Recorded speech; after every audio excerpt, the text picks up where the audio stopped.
ఆ కారు నుంచి కటానా తీసుకొని ఇట్లా తీసుకొచ్చి గ్రనైట్ తో పేల్చిండు చూడు, బొమ్మ బ్లాస్ట్ ఉంది సినిమా. RRR బాహుబలి అన్ని రికార్డులు పోతాయి. పవన్ కళ్యాణ్ కెరీర్ లో ఇంత మంచి సాంగ్స్ రాలేదు. సుజీత్ అన్నకి గుడి కట్టించిన తప్పులేదు. ఎక్సలెంట్ ఉంది. ప్రాణం పెట్టి చేసిండు తమను. ఎక్సలెంట్ ఉంది బ్యాక్గ్రౌండ్ మ్యూజిక్. జై జై పవర్ స్టార్. అసలు మామూలుగా కాదు. ఆయన చూస్తే ఇలా goosebumps. Oh my god, అసలు ఫైట్ సీన్సా ఇంకేమన్నా అన్నట్టుగా అనిపించింది. యాక్చువల్ చెప్పాలని చాలా బాగుంది. అన్న కొట్టిన మ్యూజిక్ కానీ, ప్రియాంక మోహన్ చేస్తున్న యాక్టింగ్ కానీ, Sujith direction, everything is top notch. Is what I think. It's going to be great. మామూలుగా లేదు అన్న, మామూలుగా లుక్స్ లేవు.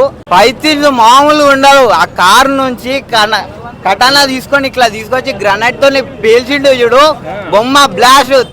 డే 1 150 కోట్లు కలెక్షన్ కొడుతుంది. ఇది ఊచకోత. ఇగో కళ్యాణ కల్ట్ చూపిస్తాం మేమందరం. ఒక అరుపు ఉంటుంది, ఆ అరుపుకే సగం మంది పోతారు. ఆ అరుపుకే 2,000 పెట్టేసి ఆ అరుపుకే.